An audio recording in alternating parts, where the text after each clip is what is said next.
I'll give you time. And we're rolling.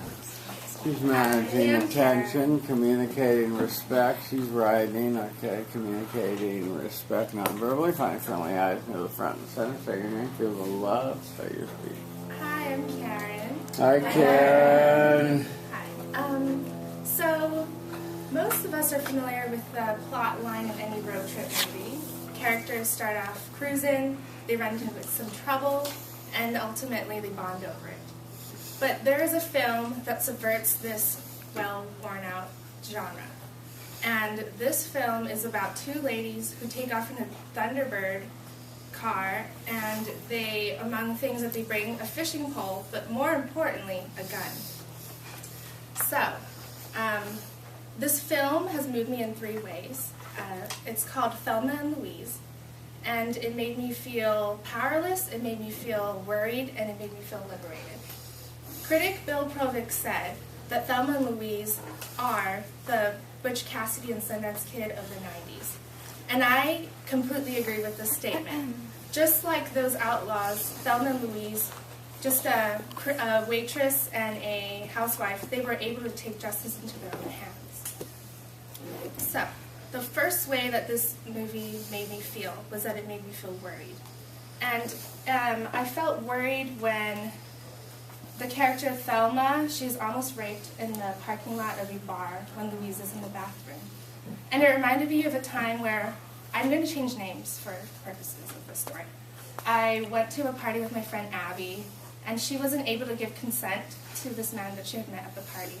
And I was talking to other friends, but I realized she had disappeared, and I asked if anyone knew where she was, and no one seemed to care. And so in that way I felt powerless. I couldn't do much. But I eventually found her and asked her, "Is this what you want?" And she said, "I think so," which is not consent. It's not a yes. So me and my other friend, we took her back to her apartment so that she was safe and sound. And in that same way, Louise and I, even though we weren't able to do as much as we could, we did the best we could. And in the film, actually, Louise shoots the man. Yes, okay. So the second way that this moved me was that it made me feel worried. And in the film, Thelma and Louise, they made me feel worried because a hitchhiker stole all of their money while they were on the road trying to get to Mexico. And it reminded me of the time where I also ran out of money when I was in Barcelona, studying abroad this summer. And it came to a point where my credit card was declined, I guess where? McDonald's. So it was a really difficult time, couldn't even have a meal. And so in the same way, Thelma and Louise, they were not able to get any money, unfortunately, but I was able to call my mom. So that was the bright side to that story. And so in the third way that this film moved me was that it made me feel liberated. I felt liberated when Thelma and Louise are cornered at the cliff of Grand Canyon, and they have nowhere else to go. They're at the edge. And Thelma says, "Well, let's keep going." And I found that statement very powerful. It reminded me of the time when I found feminism as a freshman. And I used to not believe in it, and I thought, like, oh, man-hating feminazis, that's not for me. But I took a freshman Fiatlix seminar called Feminism and Popular Music, and that made me more comfortable talking about feminist thought through the lens of Beyonce and Lady Gaga. So in conclusion of that story, I felt liberated just the same way that Thelma and Louise was liberated in the act of them driving off the cliff to what they deemed to be freedom. So in summary, this movie made me feel in three ways: powerless, worried, and liberated. There should be no doubt in this room that this movie has moved me. It taught me a lot about friendship, freedom, and sacrifice. And I hope that you'd be able to chug along on their Thunderbird car on the road to endless frontiers and possibilities. Thank you.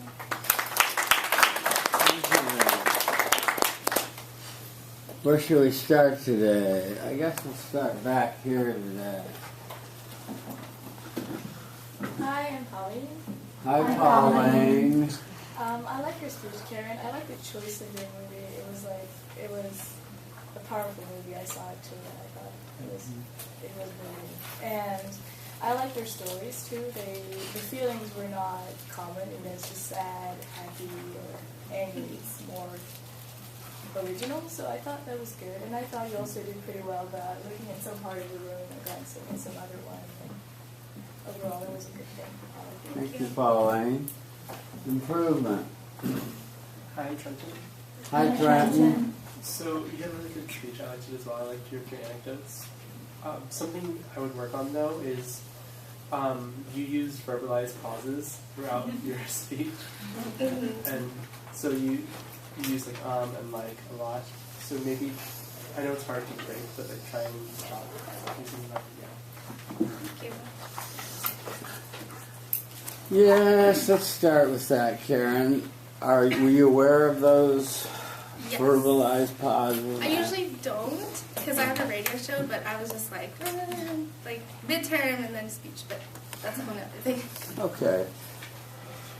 Have a steady buddy that raises his or her hand when you use them, and you'll become more aware of using them. You started with the dramatic plot of two ladies and a Thunderbird with a loaded gun. That's a pretty dramatic opening.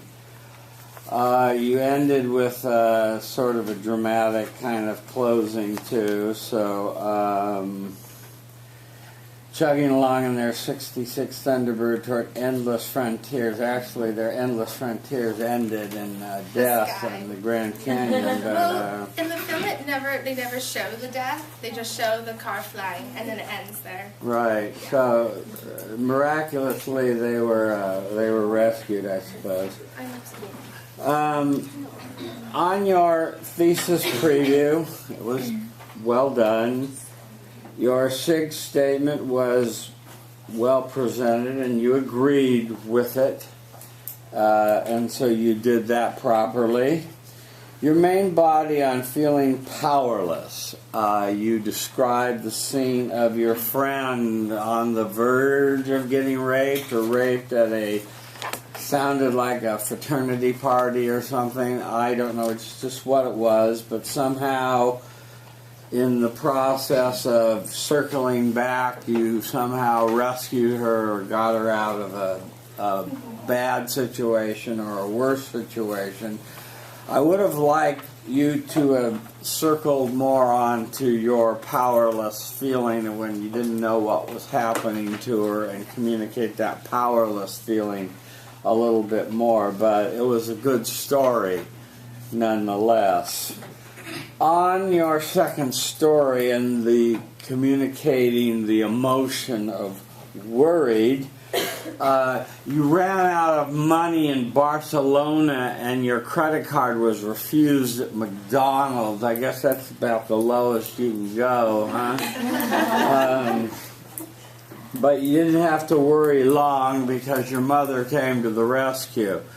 But I didn't have more time to explain it, but I'm the type of person not to ask my mom for money, so I should probably explain that. Yeah, I was also the type that was very reluctant to ask my parents for money. I had a sister that milked my parents dry, and I really disgusted me by the way she did that, and they couldn't say no to her, and I really didn't like that. Nonetheless, I would have liked you to have built up the worry a little bit more in Barcelona. What am I going to do? I'm a long way from home, and I'm hungry, and right? Okay. On the liberated, well, you told us about a class, the Fiat Lex class, that you, through music, you found palatable feminism that you could live with, and that spoke to you in a special way. And so that was pretty good. Your emotion at this time, which I wanted you to return to, was liberated, and I would like you to have return to your own liberation as opposed to the liberation of Thelma and Louise driving off the cliff, but you kind of merged the two back there in the end. Your summary, your conclusion, and tie back were all fine. To me, the film, while interesting, had a lot of cardboard men characters in it. They were all really bad men and, brutes and rapists and horrible through and through. And you didn't see a nice guy in that film. And I suppose that was part of the intent of the writer and the filmmaker. But it didn't add to the realism for me. Your goals were to not get lost in the moment while speaking, improve on organization of your thoughts, minimize embellishing and dramatization, and stand with a better posture and to move 3 times. How'd it go? I hope I moved 3 times well enough. Embellishing, the 5-minute thing really pushed me to make sure that it didn't. But I love elaborating stories usually. So you can ask me more about my time in Barcelona if you want, and the McDonald's situation. What was the first one? Don't get lost in the moment. I didn't, but then I got too nervous because of that. So that's where the vocalized pauses came from. Okay, you did a nice job. Thank you very much.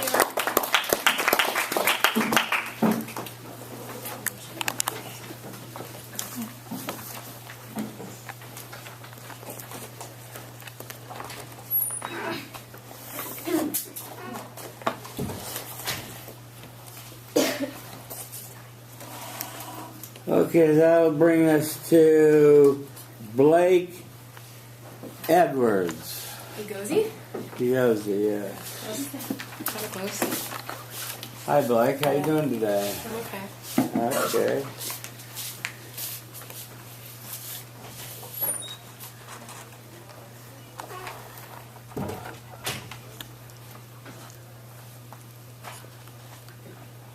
She's managing attention, communicating respect, non-verbally, finding friendly eyes near the front and the center. Say your name, feel the love, say your speech. My name's Blake. Hi, Blake. Okay. Sappy movies today are usually romantic stories that have girls crying by the middle of the movie. Movies like The Notebook and Titanic make you fall in love with the characters, take you on an emotional roller coaster, and then have you crying for really no apparent reason. There is one movie, though, that had me in tears that doesn't follow those formulaic sappy movie standards. Today I want to tell you about a movie that really moved me. My Sister's Keeper made me feel appreciative, it made me feel guilty, and it made me feel sad. In her movie review, Caroline Quigg said that My Sister's Keeper takes a moral ethical dilemma and turns it into a emotional formulaic pack by relentlessly trying to get the viewers to emotionally react. While I do agree that this movie did consistently try to get you to emotionally react at every moment, I definitely don't agree that it's anywhere near formulaic. This movie dealt with the themes of ethics between family, the depths of love, and even death. So the first way that this movie moved me is that it made me feel appreciative. The main storyline in this story is that the main character, Kate, has cancer, and her parents decide to have another kid that they can genetically engineer to be an exact match for donations, for donor organs and blood cells. So in one part of the movie, the younger sister, Anna, is taking care of her older sister, Kate, and it really reminded me of my own relationship with my sister, because last week when I was sick, my sister came over and brought me medicine and made sure I was okay. And since she's the only family I have in the area, it's really nice to have a caring sister, and that scene reminded me of it. So although my relationship with my sister is obviously not as complicated as Anna and Kate's, it still reminded me and it made me feel appreciative that I have a sister like that. The second way that this movie moved me is that it made me feel guilty, because in one of the scenes, Kate's mom is consistently asking her questions, 10 different questions that were really unimportant and had nothing to do with anything. She was just asking her how her food was and why she wasn't eating it in 100 different ways. So it reminded me of a moment when I was moving into my apartment at the beginning of the year. When I was buying things for my apartment, my mom would ask me 20 different questions about every move I would make, and it started to really annoy me because I would why is she asking me so many questions? But watching this movie, it really made me realize that like the reason like Kate's mom was asking her so many questions is just because she really cared about her and wants to make sure she was okay. So it made me feel really guilty that I had reacted like that I was annoyed with my mom because she was asking me so many questions, but obviously it was just because she cared about me and wanted to make sure that I was alright. So the third way that this movie moved me is that it made me feel sad. The end of the movie, Kate ends up dying from cancer, and you have to watch her family grieve over it. And this reminded me of a time when I was in 5th grade. I had a classmate that actually had the same disease as Kate, so she had leukemia, and we were on a class trip on the way back from a class trip, and we actually found out that he passed away from an infection. And like the worst part about that experience was was watching his 2 best friends, who were my very good friends at the time, like have to grieve over it all the way back home. It was like a 3-hour bus ride home, and we were in 5th grade, so you can imagine how that was.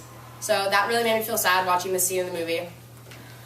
So in summary, this movie, I told you that this movie had moved me in 3 ways. It made me feel appreciated, it made me feel guilty, and it made me feel sad. Although this movie was successful in getting an emotional reaction out of me and the rest, and probably most audiences, it didn't succumb to the formulaic, sappy, romantic movie storyline. It used moving themes instead to get you to react. So there should be no doubt in this room that My Sister's Keeper really did move me. And although The Notebook and My Sister's Keeper did have the same director, it definitely made me cry for 2 completely different reasons. Thank you. 359. Hi, I'm Trish. Hi, Trish. I think you did well in the way that you enunciated. You got a little fast towards the middle, but the beginning and the end were really good. I also like that you put the bookends together and that you're very clear with your interpretation. Yes. Improvement. Hi, I'm Maria. Hi, Maria. And I really liked your speech. I wish you would move 3 times and like kind of talk more to the room, made eye contact, and towards the middle you did get really fast. I wish you would slow down a little there. That was really good. Let's start with that, Blake. Were you aware you were zipping along? I talk really fast normally, so it's really hard for me to sit down. Yeah, so drink less coffee in the morning or whatever it takes, or build in pauses where you actually stop and, you take a pause and then go on. Because what happens is you have some really good points, but you don't give the audience a chance to savor them. We're already on to the next thing when you're moving along. Let's talk about how you structured your film speech. You make an allusion to Titanic and to The Notebook as manipulative movies, and you tie back to that, and so that was good. Your reviewer thought this was yet another manipulative movie, but you disagreed, and that was good. That was fine. And you made your case for why it wasn't, so that was a good setup. You had a little time, as you could tell. You had a minute, 15 seconds, so you really could have given us much more detail. On the first emotion of appreciation, and you did the setup with them having another child to save their sick child, which was in itself kind of a radical notion at the time. You then analogized that to your sister coming over and taking care of you while you were sick. And I would have liked to have had more of what she did for you and how much you appreciated it, and she brought you hot soup and blah, blah, blah, and just give us more of the details of it. And I was really appreciative that she came over and helped me out and that sort of thing. On guilty, your mother was trying to be helpful when she was dropping you off for school, and you wanted her to leave you alone, and you snapped at her, and you were a bee, and you were nasty, and your mother kept asking you questions and you pushed her away, and then you suddenly, after you saw the movie, felt guilty about how you acted. And that's always good to grow up and learn that your parents aren't as stupid or as mean or as awful as you originally think they are, right? So I thought that took some courage to acknowledge that, and so that I like that. I would have liked you to have returned to the emotion of guilt at the end of the segment and said, and that's why I felt guilty. On the third emotion about grieving, good story about the boy dying on the bus, and excellent emotions there, and good analogy from dying from cancer. It was right on point. Felt the emotion, and so that was well done. Summary, conclusion, and tieback were all done. My only quibble with this speech was that for learning to make an emotional connection, in your rush, you didn't make the optimal emotional connection. And so I wish you next time will slow down and work on making that emotional connection. Otherwise, you did a nice job. Thank you.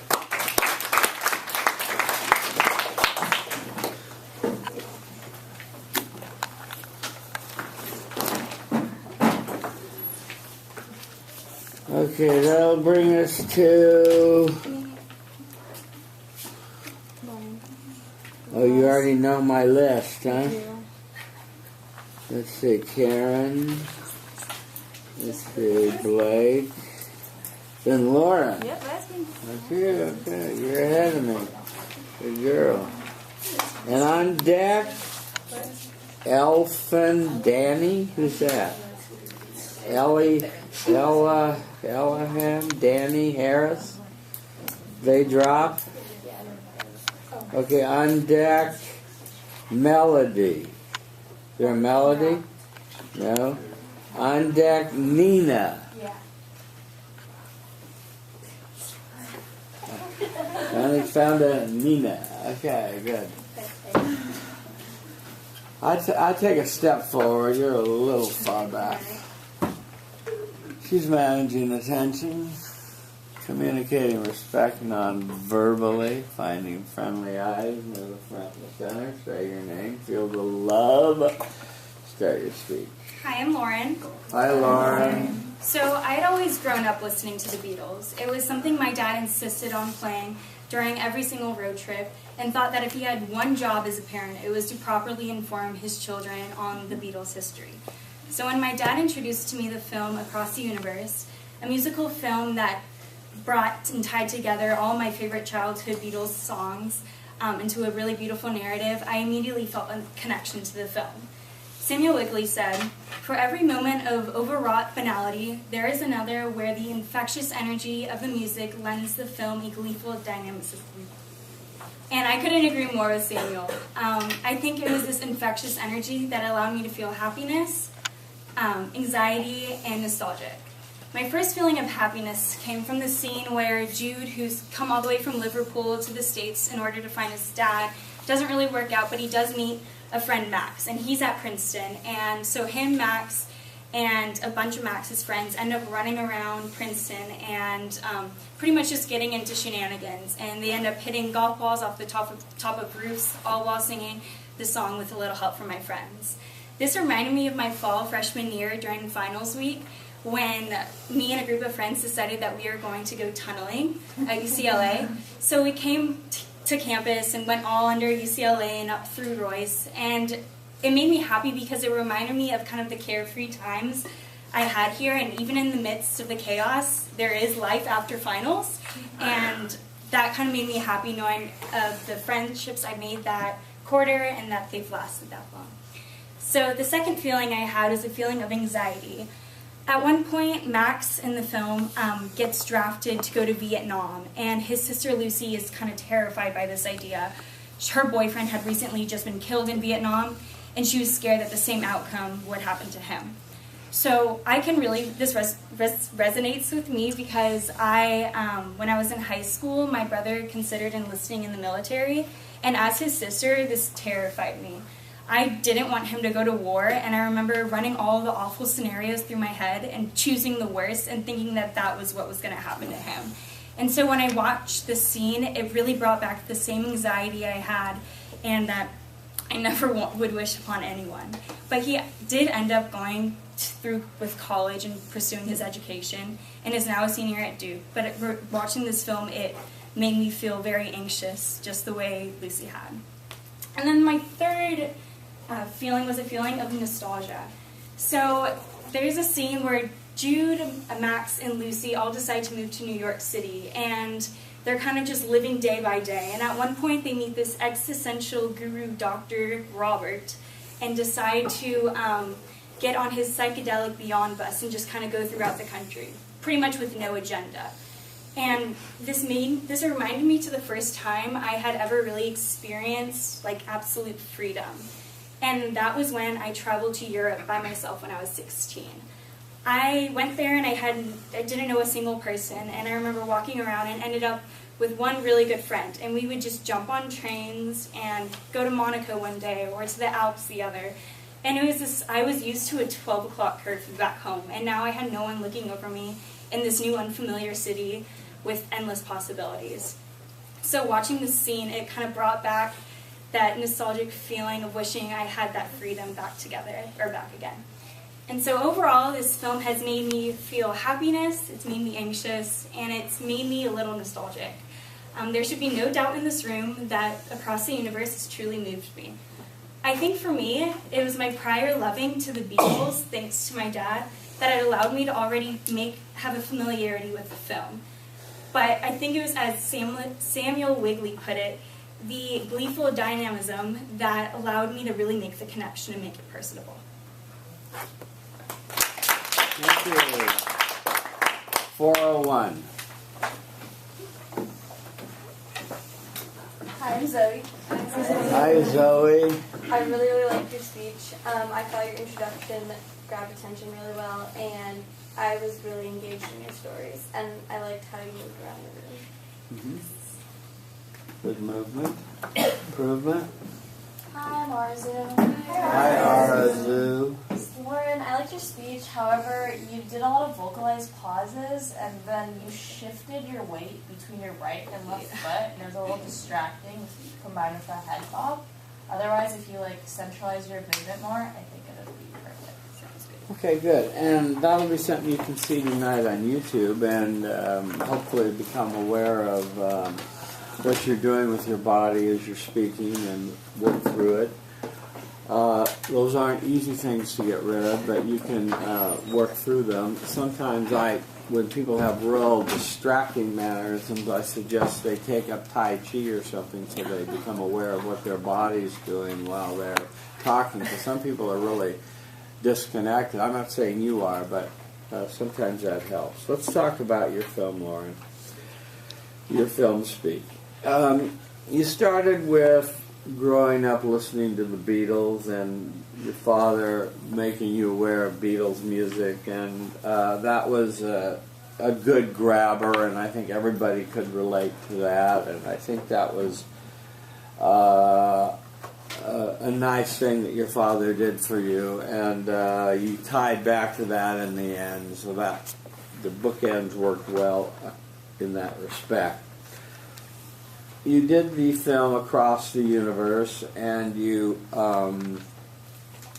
quoted Samuel Wigley, the film critic, and you acknowledged that he said there's some overwrought banality, and but he also had some nice things to say about it, which you quoted as well. And you keyed off of that for your film speech, so that was good. I would have liked you to have had more of a significant statement after this that played a little bit more to the audience. I know you really will enjoy hearing about the Beatles music because it has something in there for everyone, something like that. On your first emotion, which was happiness, yes, you shared with us something I don't know that many people have had that experience of doing, of tunneling. How many people have tunneled? One person. You've tunneled. Wow. Boy, you're brave. For the uninitiated, there's underneath UCLA, there's a whole city of tunnels that connects everywhere, and they're steam tunnels, and you can walk from North and South Campus to the dorms everywhere, and it's quite amazing. I understand that the administration is so concerned about people being down there, they will expel you from school, right? What? Yeah, they say they'll expel you from school if they find you down there, but but it's quite an adventure. I can remember the first time some students took me down there to experience it, and it was quite a miracle. So I got your feeling of happiness and the joy of experiencing something very new that was right in our own backyard, right underneath everything. So the happiness came through. So that was good. You said that reminded me of good and carefree times. You could have said happiness. That would have been fine, but the synonym was okay. On your anxiety about your brother going off to war, you built that up pretty well, and that was good, where you went through, your scenarios of how he was going to die, stepping on a hand grenade or something. And I liked the way you resolved it by saying, well, he ended up going to Duke, and he's still there, and he didn't join the military, so I was relieved. And so I'm glad you didn't leave it hanging, so we don't think he's out there in Iraq right now or something. On your third feeling of nostalgia, this is a tricky emotion to communicate. You talked about the film, about the meeting the guru and so forth, and this reminded you of traveling in Europe alone and meeting a friend and going everywhere and doing whatever you wanted at whenever you want and not having a curfew. And then looking back in nostalgia, wishing for those days again, I guess was your nostalgia, right? Was that it? Yeah. That was it. Okay. So that was communicated pretty well. Your summary, your conclusion, and tie-back were good. You linked back to your father in the end, and your quote from Samuel Wigley, so that was good. My one suggestion is just use a little bit more of your time. You had 1 minute, 15 seconds, so don't be so cautious that you don't go near the 5-minute mark, But overall, you did a nice job. Thank you.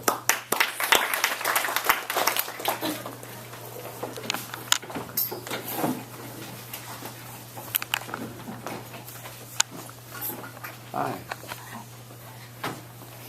Nina, let me see who's on deck. Just a minute. Let me find it. Where's Nina on here? Nina Lutz. Demont. Is Demont here? No. Uh-oh. No Demont. Okay, after Demont. Did Demont turn in his midterm? He came a day early with it. He didn't? No? I don't know who his study buddy is. I'm his study buddy, but he didn't. He didn't turn in, okay. Okay, and then Tiffany. Is Tiffany in the house? Last name? Tiffany T. I think she dropped. She dropped? Yeah, I don't think she's in this class. Oh, perfect. More time for you. Sojin Yeo. She's not here right now. Is she in the class? Yeah. Okay, how about Pauline? That's me. Okay, you're on deck. For the next, okay. Yeah. Boy. Okay, you got her all hooked up? Yeah. She's tall, huh? It's okay. I got you. Nothing personal. I'm glad you're tall. Sure, it's good for your basketball game. Okay. Okay. She's managing attention. They're talking, communicating respect, non-verbally, finding friendly eyes near the front and the center. Say your name. Feel the love. Start your speech. Alright, so I'm Nina. Hi, Nina. When Professor Miller assigned this speech, I thought to myself, if I do Lord of the Rings, I'm going to look like such a nerd. But the truth is that this movie means more to me than any other film out there, and it has many ways saved me. So, I decided to do Lord of the Rings for my project. It has moved me in 3 ways. It made me feel hopeless, it made me feel sympathetic, and it made me feel hopeful. The film deals with many large, abstract themes, but film critic David Anson from Newsweek said it perfectly, that the story interweaves 2 strands, one vast and one intimate. The intimate one is one that stuck particularly well with me and truly touched me during the hardest time in my life.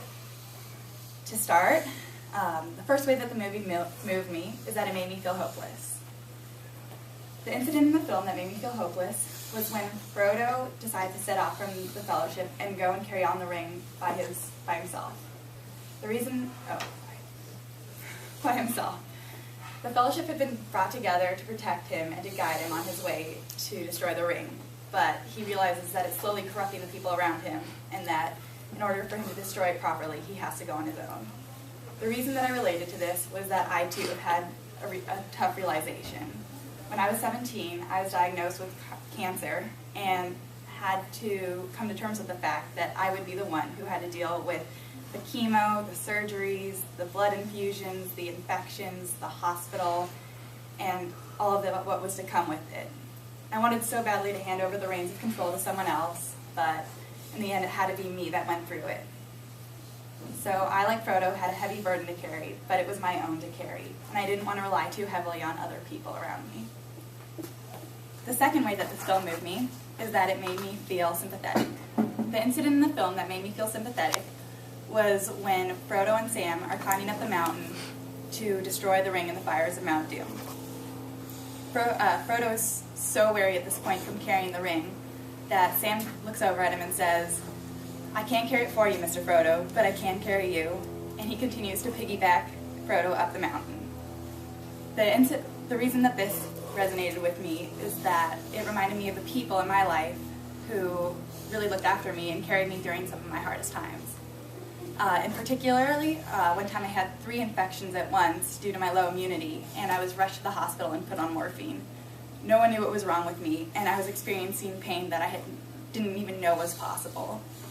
But I laid there looking at the ceiling, ready just to let it go, and I saw my mom running around on the phone, yelling at doctors, and patting my head with like a washcloth, and I thought, she can't destroy it for me, but she's doing everything in her power to help me get rid of it. And it was this support that made me feel like, or that carried me through some of my hardest times when I couldn't stand up for myself. The final way this film moved me is that it made me feel hopeful. The incident in the film that made me feel hopeful is when Frodo comes back from his journey after destroying the ring. He comes back and he's changed. He has scars from the Nazgul blade that haunt him, and he looks at the world differently. He decides to set off and go to the Grey Havens with Gandalf and Bilbo, leaving behind his friends, even Sam. This incident related to me when I came back from my own journey. I've defeated cancer now not once but twice, and returning to the normal world is a little bit surreal. I don't know if I can quite fit in the way I used to. Now I've moved on to a different part of my life and am away from the home where the people who took care of me and looked after me are, and it's been a little scary. But Frodo's knowing smile as he sailed and waved goodbye to his friends offered me hope that this too is a necessary part of my journey, and that this is a journey not for survival, but for defining who I am and forming an identity beyond my illness. In conclusion, This film moved me in 3 ways. It made me feel hopeless, sympathetic, and hopeful. When I was diagnosed, my friends gifted me a manuscript signed by all the cast of Lord of the Rings, The Return of the King, and this book became my Bible. Every time I looked through it, I found a new sense of hope from the pages. For me, the writing embodied what it meant to be on a journey that transforms you, that shows you the true colors of those around you, and makes you appreciate everything that you are capable of. There should be no doubt in this room that this film moved me.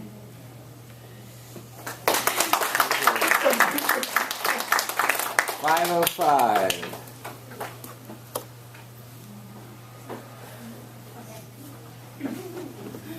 I really like that. I teared up a little bit in the first story. That was probably the most genuine speech I've heard. I just felt like it was really organic, and it really came from the heart. And I could definitely see, like, every comparison was really, really clear. And I just feel like that was a really good speech. So good job. I'm Shelby, by the way. Shelley? Shelby. Shelby. Hi, Shelby. Hi, Christy. Which was also really good. I really liked it. I think the only comment I really had was I noticed you touching your sweater, but otherwise it was really cool. Right. Just out of nervousness, I guess. That was your distracting mannerism. You used all your time, Nina. You started with sort of a personal story. I decided, should I do Lord of the Rings? It's so corny. It's such a cliche. No, I shouldn't. Yes, I should. No, I should. No, what the hell? Let's do it. So you did it, and so I'm glad you did it. That was good because it clearly was an important part of your life and the crisis that you went through. Remember to have a little SIG statement in there that sells this to the audience. That was pretty light. On the way on helpless, the first emotion that you communicated, that was communicated well. The hospital, the sickness, the battle, just the ongoingness of it all was well communicated and very genuine and very real, and that was good. And you really communicated your feeling of hopelessness. On sympathetic, I would have made your plot summaries just a little bit shorter, but that's just me.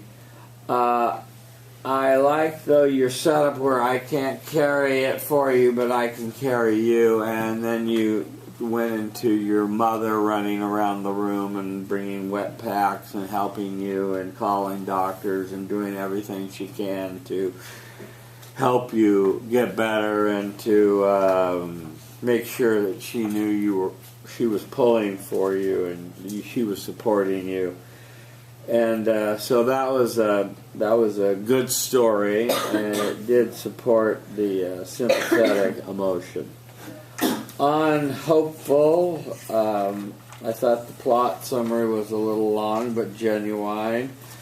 I like the way that you categorized your re-entry back at UCLA away from your support system as an important part of being independent and having a life where you walk on your own and you're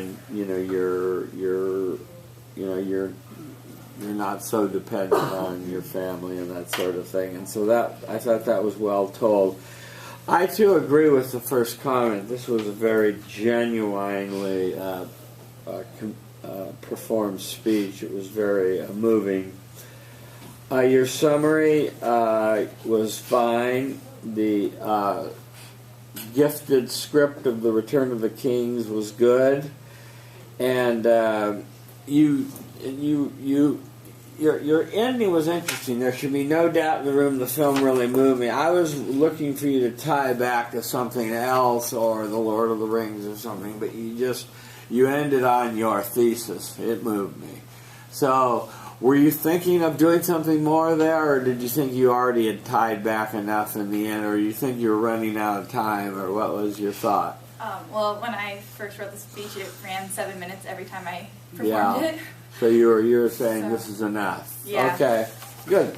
You wanted to avoid distracting mannerisms, fake confidence until you make it, and move 3 times. How to go? I think I moved 3 times, Yeah, you did. but I don't know about, I'm still working on the confidence and Yeah. I don't know what to do with my hands, but yeah. Well, just let them be by your side and gesture, and keep them off from moving and touching. I won't wear a jacket next your time. jacket. Yeah, that you kept adjusting it a little, so. But you did a nice job. Thank you.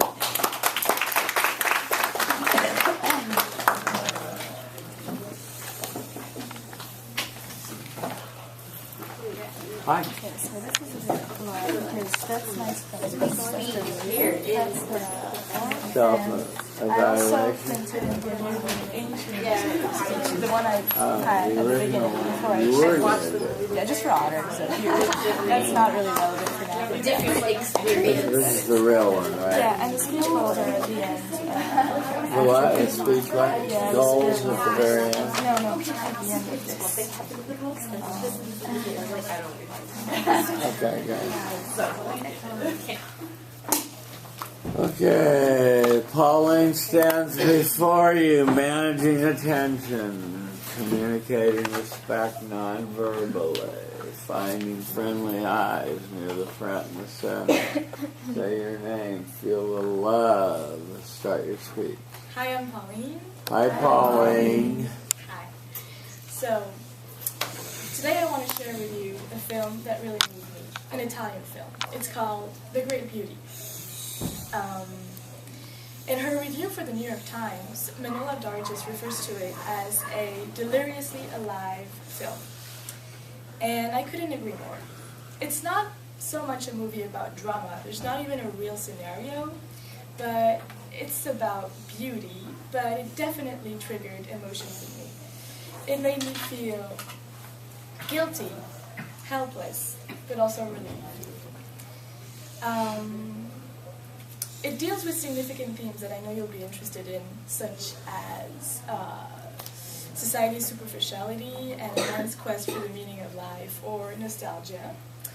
And for the plot, basically, the main protagonist is a 65-year-old man who's called Jeff Gambardella, and who wrote a bestseller 40 years ago, but ever since has been doing nothing else but party. The first way in which this film moved me was that it made me feel guilty. The incident in the film that made me feel guilty was when an acquaintance of Jeff comes to him in tears. The man married Elisa, who was Jeff's first love 40 years ago. And Elisa just died, and her widowed husband found her diary, he read it, and he found out that she never loved him. She considered him as a good partner, a friend. And the one she always loved was Jeff. So the reason this made me feel guilty was that I had this boyfriend with whom I've been with for a year, and we broke up last week. And when we were together, he made it clear that he truly loved me, but after a while, I realized that when I thought of love, I thought of this other guy I've been with only 2 months, and I was crazy in love with him, and he ended up breaking my heart. But the reason, the fact that we were in this relationship and it was not balanced at all, and I was thinking about another guy when I thought of love, well, that made me feel really guilty. The second way in which this film moved me was that it made me feel helpless. The moment in the film that made me feel helpless is actually throughout the entire movie. Several people asked Jeff why didn't he write another novel? Why has he just been partying and doing nothing of his creativity? And he never knows what to answer. And it made me feel guilty because it reminded me, it made me feel helpless because it reminded me of my own experience in writing. I used to be a prolific writer between approximately when I was 12 until I was 15. And I wrote a bunch of stories. I think we all went through this phase, but I'm not sure. And I thought I was really creative, and I loved doing that. But growing up, it's been harder and harder to keep going. And now it's been 5 years, I haven't written anything, any fiction. And that really makes me feel helpless because I really wish I could overcome that strange obstacle. You know, I just can't do it anymore. And the third way in which this film moved me is that it made me feel relieved. And the incident in the film that made me feel relieved was when Jeff slept with a beautiful woman, and in the morning, they barely just woke up, and she wants to show him her Facebook profile pictures because she says she's beautiful on it, blah blah blah. And that really scares him, and he escapes because he thinks she's pretty shallow, you know. And that made me feel relieved because something quite similar happened to me during my first year at my university in Paris. I met this really gorgeous guy, and I was head over heels about him. But after a while, I also found out he was quite narcissistic. There was this one time he invited me at his place, and he cooked dinner. And I was like, oh, maybe something's going to happen. And then we sat on the couch, and he took his computer, and he started to show me his Facebook profile pictures. And he had about 100 of them. So, and he's told me the story behind each picture, and he even showed me this folder in which he stored his future profile pictures. Because yes, he scheduled that. So at that moment, like, it lasted for 45 minutes, and at the end I just found an excuse and I rushed away of his place. And I was really relieved that I didn't go out with this crazy, self-obsessed, narcissistic guy. So, in summary, I've shown you 3 ways in which this film really moved me. It made me feel guilty, helpless, but also relieved. There should be no doubt in this room that this film is extremely moving, and I really encourage you to go see it online if you feel like hearing a bit of Italian, because, like Manuela Dor just said, it is a deliriously alive movie.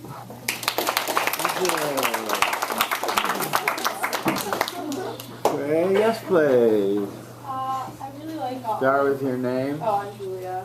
Hi, Julia. I really like how honest you are in your stories, and like the connections between like the plot and like your story like made total sense. It was so easy to follow and like, entertaining. So Yeah, very honest.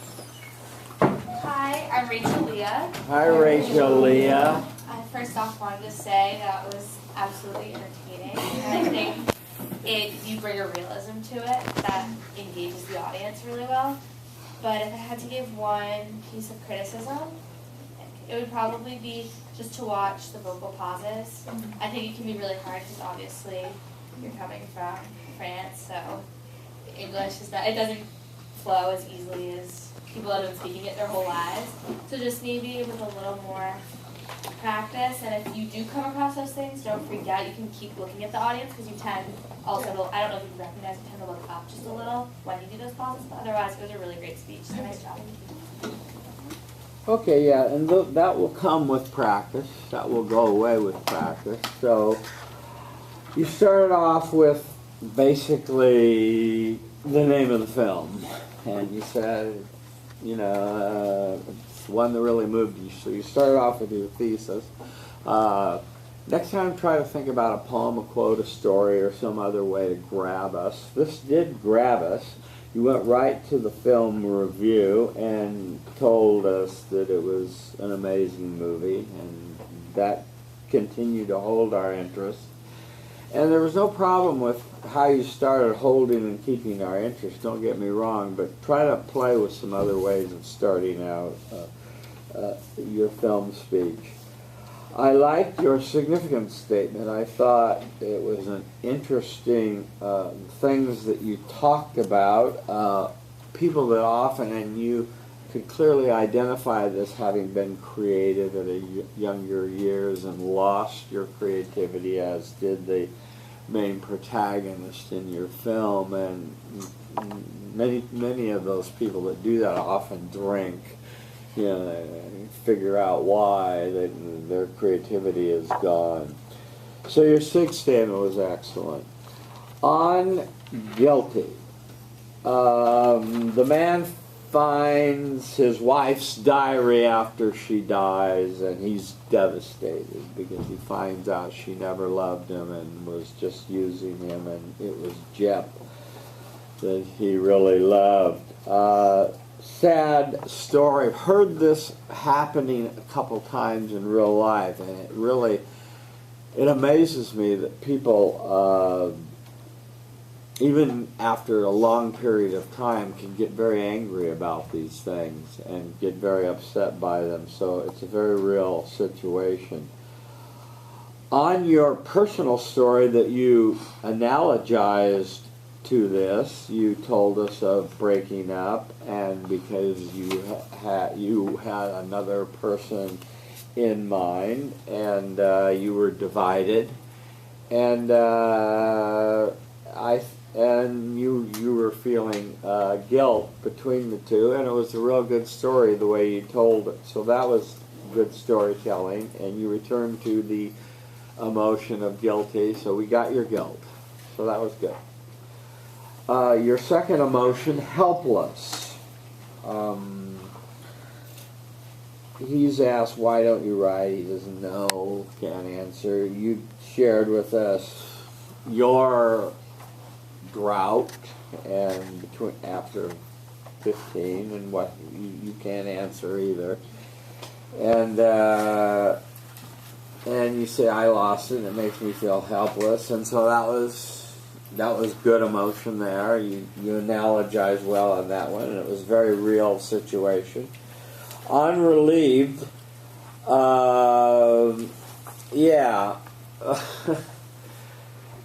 the narcissist that wants to show you his pictures and his face and all this stuff. Yeah, it's kind of sad that these people are out there. I think that everyone has to discover this on their own, that the fancy dancers really, and that outer beauty that a lot of people are attracted by, fade quickly when you find other qualities that are better suited for long-term relationships, like kindness and other things like that, that make for long-term relationships going further. So it was interesting to see, and you told it very dramatically the way you rushed out of the apartment, and that was good. Your summary, conclusion, and tie back were all good, and you tied back to the film's quote, so that was your tie back, so that was fine. By the way, Pauline this is her second film speech because someone else stole her speech. And so she chose to rewrite it so she wouldn't be redundant. You wanted to structure the speech better than your respect speech was structured, which you did do. Stay in the power stance during your delivery and manage anxiety and control your breath so your speech can sound peaceful. How'd it go? I guess it was better. I'm not sure. Yeah, it was better.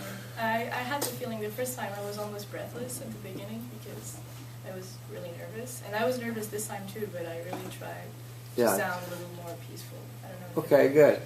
And what you want to do is fake it until you make it. And so just fake the confidence and fake being peaceful, and then it will come. Thank you.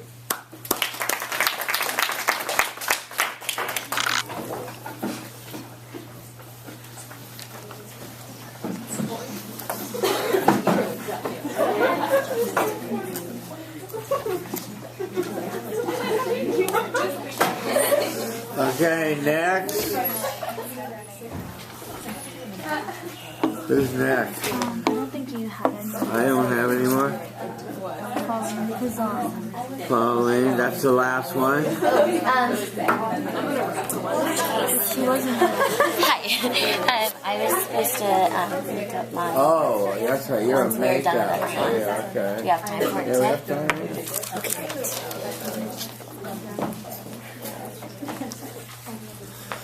You didn't stop it, right? No. Good girl. How's my battery doing? It's like Yeah, it's good. That's good. Okay, power stance, feet wider than your shoulders, managing attention, communicating respect non-verbally, finding friendly eyes near the center. Say your name, feel the love. Start your speech. Hi, my name is Brianda. Hi, Brianda. Hello. Growing up is not easy. I am sure we can all reflect on the struggles we faced during our childhoods, whether it was that awkward brace face, that evil playground bully, or in my case, that ever-haunting bowl cut, which dominates the majority of my elementary pictures. I'm really happy to stand here as a survivor of such growing pains, but I have to give credit to a film that really moved me and inspired me to persevere. So today I'm going to tell you a few of the reasons that I love Matilda. This film made me feel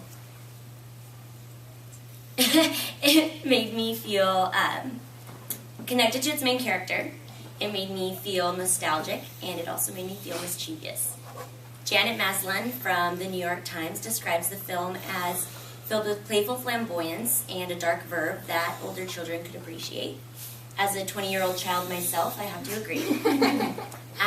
The first way that this movie moved me was that it made me feel connected to its main character pretty much immediately. The incident in the film where this happens is when Matilda's entire family leaves for the day and she's finally left to do all the things that she loves. So she then proceeds to make some really good pancakes. They were really impressive. And then she walks herself to the library.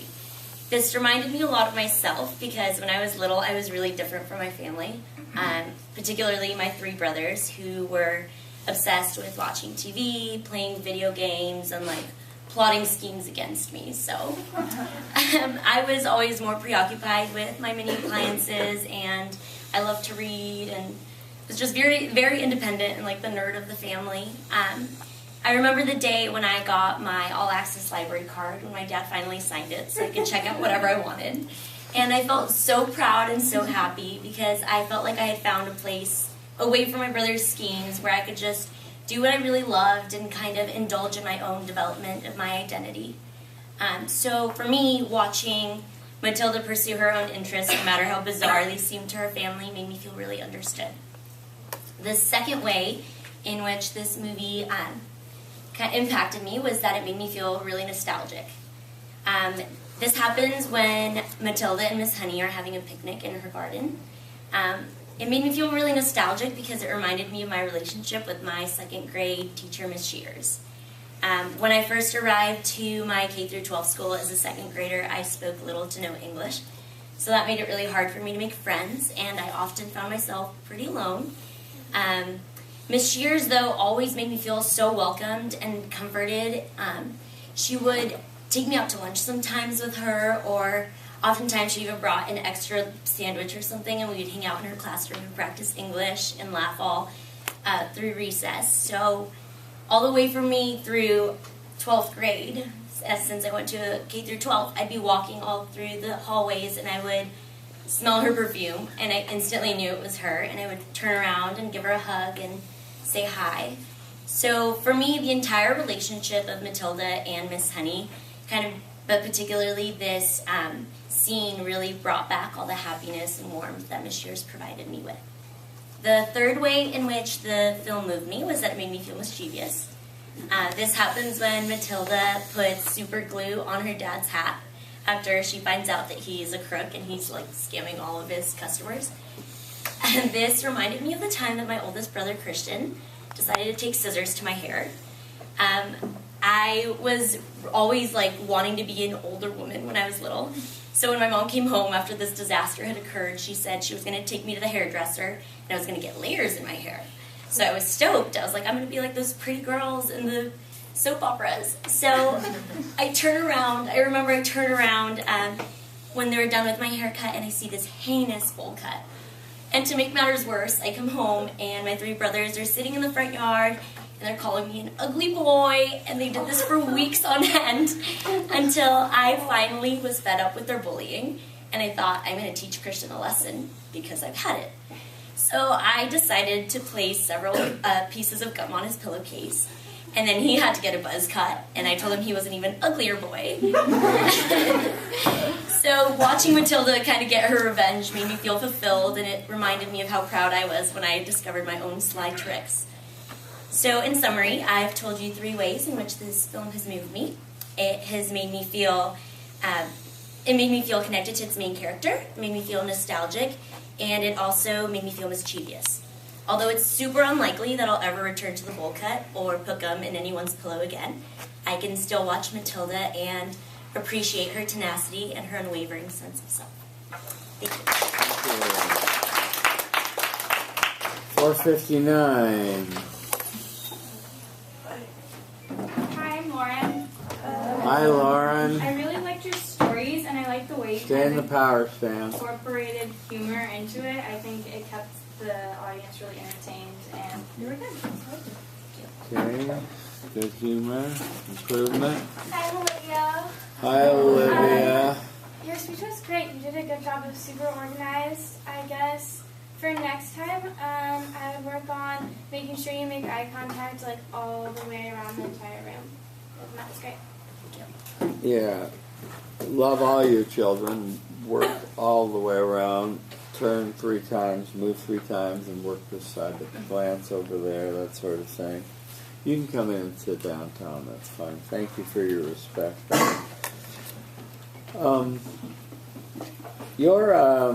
Your intro, I don't know, maybe I was just off somewhere, but it didn't really grab me so much. I'd work on something else, but you started with the bowl cut and the 75%, but poem, a quote, a story, something else. Your thesis preview, though, and your setup with the New York Times quote was good, and that was all well done. On your first story and emotion, yes, I liked your story about getting a library card, what was it, an all access, so you could finally check out all the books. I could really identify with that. So that was something that was well told and well done, and you contrasted that with your brothers who were sort of, I guess you portrayed them as sort of computer playing Neanderthal types, you know. Precisely. Yeah. On your second emotion of nostalgic, I thought this was your best story of your second grade teacher, Ms. Shears, and the way she reached out to you and helped you and connected with you and supported you psychically throughout your elementary school was a touching story, and that was good. On your third story of getting even with your brothers, of putting gum on the hair and that sort of thing, that was a well-told story, and did communicate mischievousness. Summary, conclusion, and tie back, and was okay, and you got it within the time. So you did a good job, and you got it done. Thank you.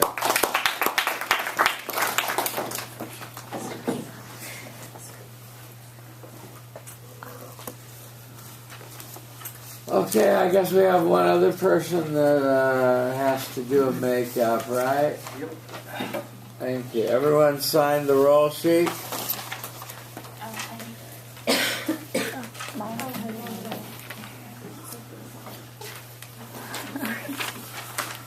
I put my 3 goals right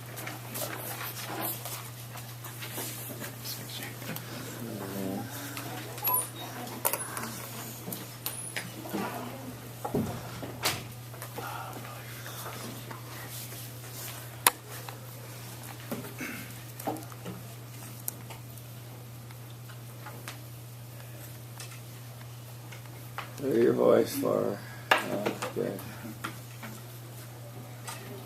Alright, I'm Josh, by the way. Hi, Josh. Okay, imagine a world where there are 50-foot elephants, a giant flying beast whose roar is like a furnace, or giant trees that can walk or speak. And of course, I'm talking about Lord of the Rings. This is the world that I was fascinated with, and as a child, I always thought, how come our mundane world wasn't as fascinating as this one? But yet, when doing this experiment, I realized why I truly treasure this movie. It wasn't because of the magical creatures or the fantasy, it was rather because of the simple fact that I could relate to it. And as Elle Shepherd had said, she said there were moments in the movie that permitted character to be defined and gave the project a human scope and poignancy that was lost in the posturing and spectacle.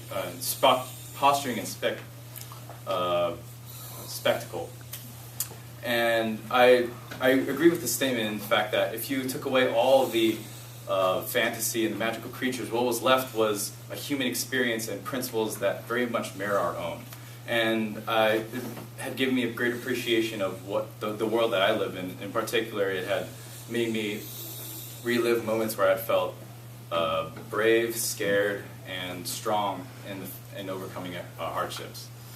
And the first way that this film had moved me was when I had felt brave. And this was in the scene where they were deciding who would take the monumental task of taking this evil ring to Mordor and destroy it. And of all the people, it was a person named Frodo Baggins, a hobbit, who volunteered.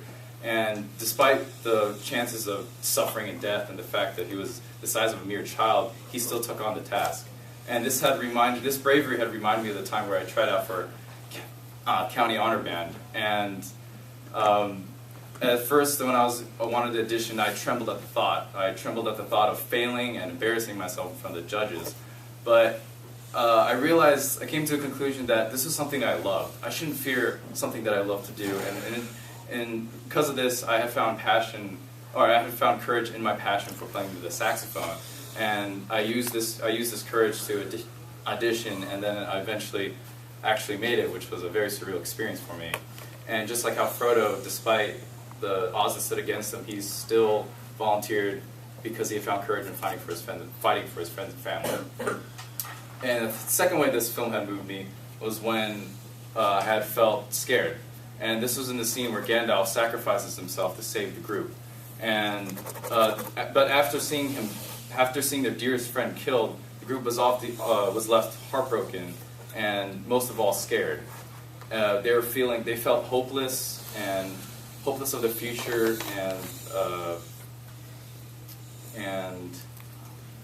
hopeless of their future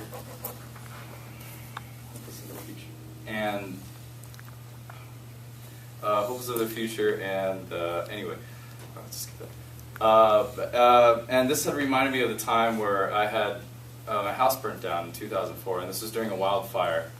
And as a child, I can only feel frightened. We only had maybe a few hours before we got the notification to evacuate, and we barely had anything to take with us. And as a child, I can only feel frightened after being left homeless, and we had no things, and most of all, I felt vulnerable of how close to danger we've been. And just like how the group had lost Gandalf, and they were left feeling that hopeless and feared and scared state, I was also left scared in the fact that I had lost our home, and then our sense of security. And the third way that this story had moved me, or this movie had moved me, was when I had felt strong in overcoming hardships. And this is in the scene where two characters, Sam and Frodo, Sam and Frodo had lost all hope in destroying the ring, which each day becoming bleaker and bleaker. Frodo thinks that they would never be able to succeed in destroying the ring. But Sam says an inspiring speech that I would always remember, and I can't recite it for you today due to time constraints, but he says, basically in summary, he gives Frodo hope that hardships never last, and that they must persevere and become stronger from it. And this again had taken me back to the time where my house had burned down in 2004. And despite how bleak things had seemed that time, my family had stayed resilient. We became closer as a family, and I was inspired by the people who had helped us throughout our entire situation. And this again had reminded me what Sam had taught to Frodo, and that we must all persevere through hardships in the hopes that they will always pass over, and we will always become stronger from it. And in conclusion, this movie had made me feel many emotions. In particular, it had made me feel brave, scared, and strong in the face of hardships. And though this movie may not be as realistic as I had, it may not be realistic, but it does have that it does have the fact that we can relate to it. And just as how El Shepherd said, it has that human scope. And though we might not have a world with 50-foot elephants or fire beasts or talking trees, that's not what makes our world fascinating and what makes us appreciate it. It's rather the defining moments we have and the principles that we learn that ultimately make the world fascinating. Thank you. 602.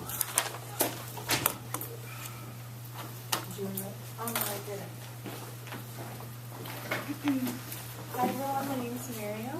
Hi, Miriam. I thought your speech was good. I mean, you did fumble a little, but I felt that you were much better than the last time and that you have really improved. I did get what you were trying to say with each instance that you were trying to relate, so I really saw the connection between the movie and your experience. Thank you. Improvement? Hi, I'm Blake. Hi, Blake. I think that you shift your weight a lot when you talk, and maybe I think you use your hands instead of Just watch when doing that. But yeah, it's good.